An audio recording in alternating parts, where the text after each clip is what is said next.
Hello everyone. In today's class, we shall be studying the neighboring group participation due to presence of pi and sigma bonds. So far, we have seen neighboring group participations due to lone pair of electrons. We have seen neighboring group participation in case of cyclohexyl derivatives. We have also seen neighboring group participation due to phenyl groups. Now let us try to understand the neighboring group participation which occurs due to pi and sigma electrons or pi and sigma bonds present in a system. Okay. So to understand that, we have examples of non-Borel derivatives. Now this is one non-Borel derivative containing tosyl group.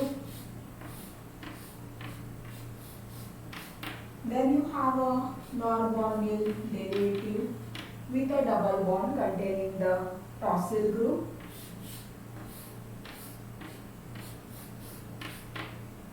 Then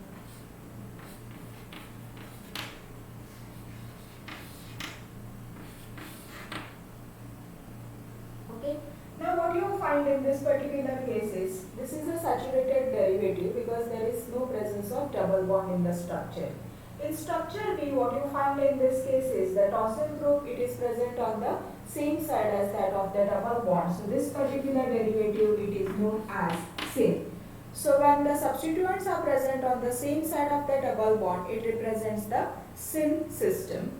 Now in this case, the tosyl group is present on the opposite side of the double bond. So this represents your anti-derivative. Okay. Now if you try to see the rate of solvolysis or acetylysis for each of these substrates, okay. So what is being observed is the substrate C on acetylysis, okay. So it reacts 10 raised to 11 times faster than substrate A, but whereas substrate B is 104 times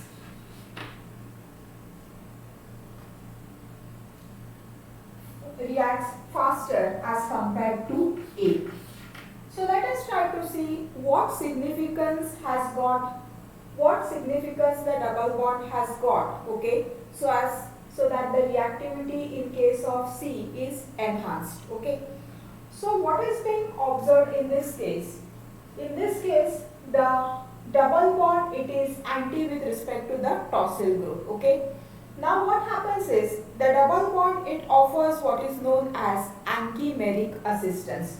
So let us try to understand how the anchimeric assistance is being observed in case of anti-derivative.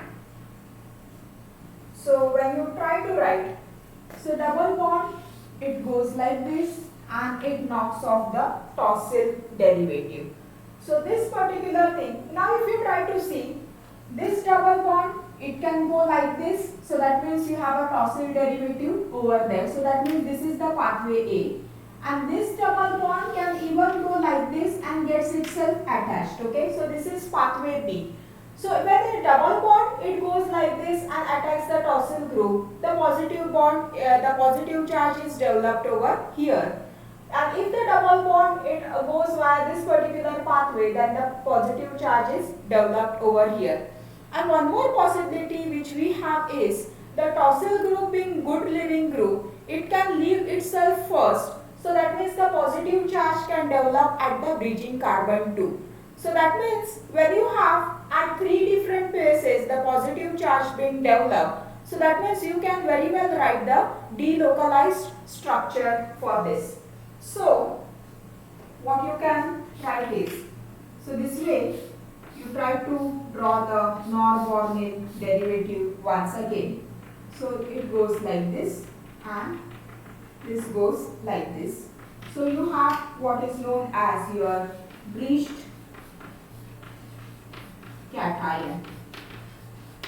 And bleached cation, once this is formed, the nucleophile can attack from the side opposite to that of the bleached cation leading to the formation of what is known as your antiacetate. So the product which is formed, it is.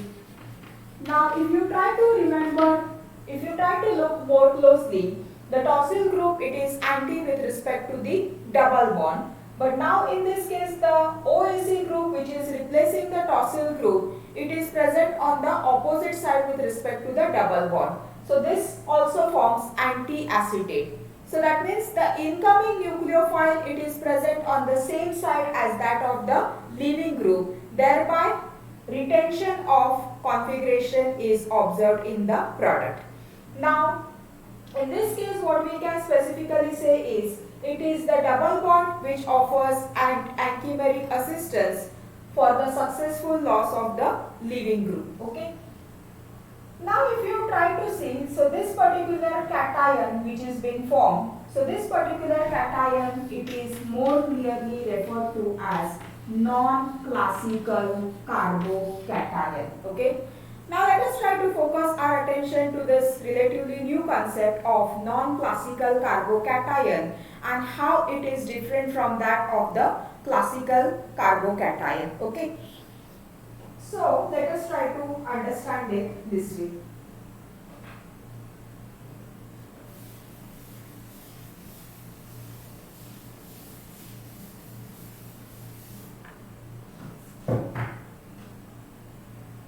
Now, as I have told you, you have here carbocation that I have written. Okay. Now this particular carbocation, if you try to draw, so that means this goes and attacks itself over here. So you have a structure. So that means the bond is formed over here and positive charge is developed over here. The other way of writing the structure is, you have this and positive charge is developed over here. So what you find is, once again the positive charge, it is resonating on 3 different carbons and you can write the bridge cation. Now if you want to focus your attention how this particular non-classical carbocation is different from that of the classical derivatives, let us try to understand one thing. Now for example, you have, this is a simple carbocation. Now you have one more species which is, so you have a species like this. So again, if it tries to delocalize, so these are oxygen lone pair of electrons. So that means you can have resonance contributing structures. Then you also have your allylic carbocation which is also capable of delocalizing. Now if you try to look at this particular allylic carbocation and extend your knowledge over here, what you find in this particular case is, you are having a double bond over here, okay, but the positive charge, it is not adjacent with respect to the double bond over here, but it is located at a distance of 1 carbon atom away. So when such a situation exists, this particular system, it is analogous to what is known as homoallylic system. Okay. So one thing you should note is that in a non-classical carbocation, the positive charge is delocalized by a double bond that is not in an allylic position. Okay. So in this case, you got that this is a homoallylic and how you get the bridge carbocation. Now once you understand this, then extending this particular knowledge of non-classical carbocation to certain sets of examples, it is extremely useful. Now in the previous example, what you find is the antitosylate reacts at a faster rate as compared to its saturated analog, but whereas syn-tosylate, it has intermediate rate of reaction as compared to that of its saturated analog, but it is certainly slower in its reaction as compared to the antiderivative. So let us try to see the other things. Now this was with respect to brosylates. Then you have one more system like this. Okay. So let us try to extend our knowledge with respect to certain things. What is known as exo and what is known as endobrosylates. So what is observed is you are having this.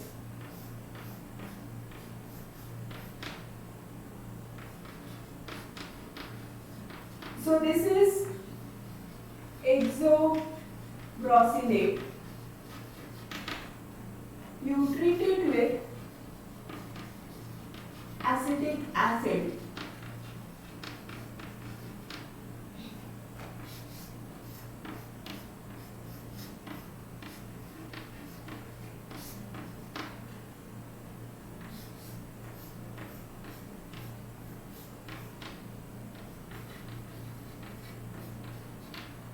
Now if you try to see this particular derivative, it is exo, and this particular derivative, it is endo. Now the leaving group, in this case it is a brosyl group, so this is known as brosylate derivative.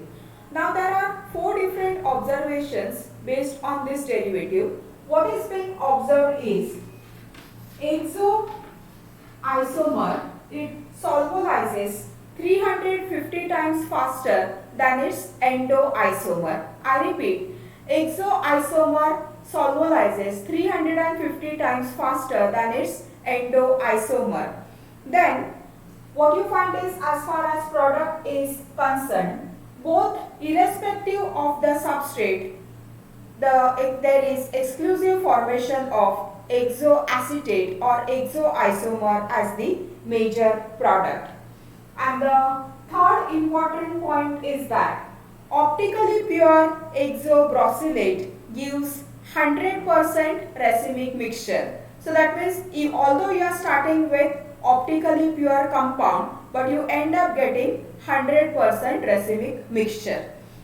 But whereas when you talk about endoisomer, which also leads to exclusive formation of exoacetate, it leads to the formation of 93% racemic mixture. Okay. So let us try to understand all these observations and let us try to see how exactly we can explain it better by using the concept of non-classical carbocation. Okay. So I write the structure of this. So now what you can see in this particular thing is that this exobrosylate, so you just try to number it. So this is 1, 2, 3, 4, 5, 6 and 7. Now look at this particular brosylate. So that means this is 2 OBS bond and this particular bond. Okay. So when you look along this 1,2 bond, what you can see in this particular structure is that, okay, the C2OBS bond and C16 bond, okay, they are anti-periplanar. So one thing you should note is that C2OBS and C16, they are anti-periplanar. So due to the anti-periplanar orientation, that 1,6 bond, it offers ankymeric assistance for the loss of leaving group, that is brosylate group. Okay. So that means you know this. So this offers that ankymeric assistance for the loss of that brosylate groups. So that means you have, so it is as good as this bond is shifting its position. So that means bond breaking and bond making, it takes place simultaneously.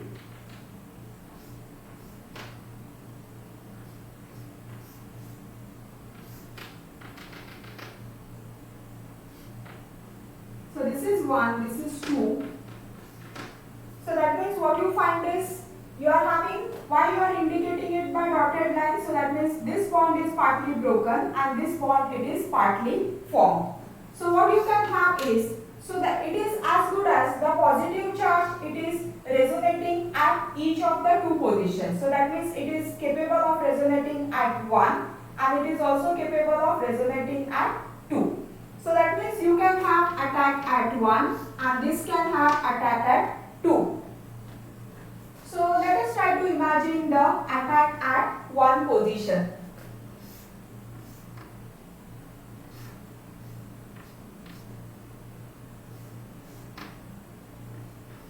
So you are getting the acetate group.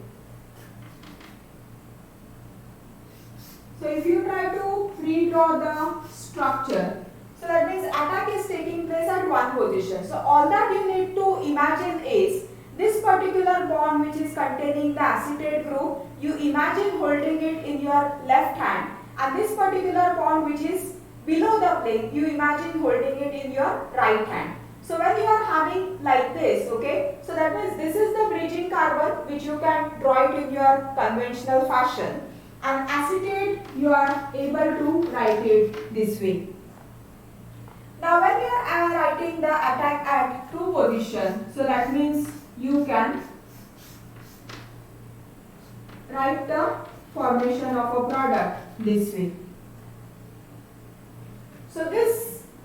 So now what happens is whenever this positive charge it is capable of delocalizing over each of the 2 positions, so that means there is equal probability of attack leading to the formation of this product. So this is formed in the 50% proportion, this is also formed in 50% proportion. So as a result of which you are getting the formation of racemic mixture.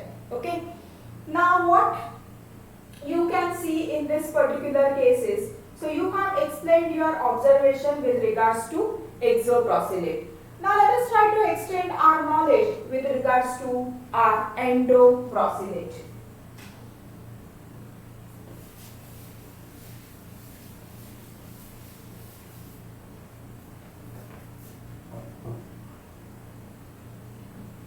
So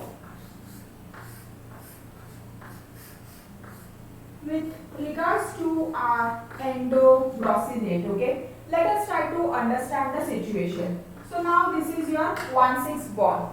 So in contrast to the earlier hexabrosylate, this 1,6 bond, it is certainly not in anti-periplanar orientation with respect to C2OBS group. So what you have to understand in this particular case is, if it is not anti, then you cannot imagine this endobrosylate reacting via neighboring group participation. So in this case, what you have to understand is, one more possibility is you can have the acetate attacking from the side opposite to that of the brosylate. So when the acetate it is attacking from the side opposite to that of the brosylate, so that means you are getting the product with inversion of configuration, okay, and the product which is formed, it is with, so this particular product, it is the hexoacetate which you are getting.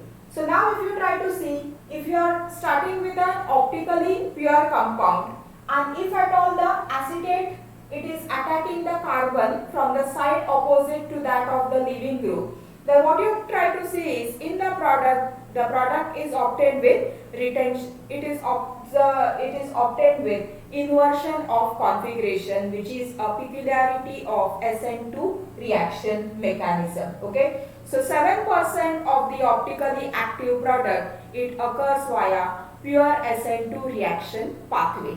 Now let us try to understand how the 93% of racemic product is formed in this particular case. So one way is, you have explained the 7% via SN2 reaction process.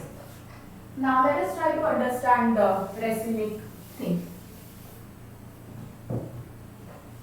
Again, draw the structure of your endobrosylate. Okay.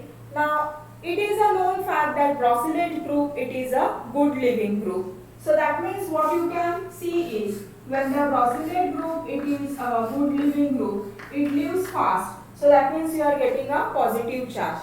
So that means this is a classical carbocation which you are getting. Now once you look at this particular carbocation which is obtained, then 1,6 bond which is there, it can delocalize itself to the positive charge, resulting in the formation of non-classical carbocation.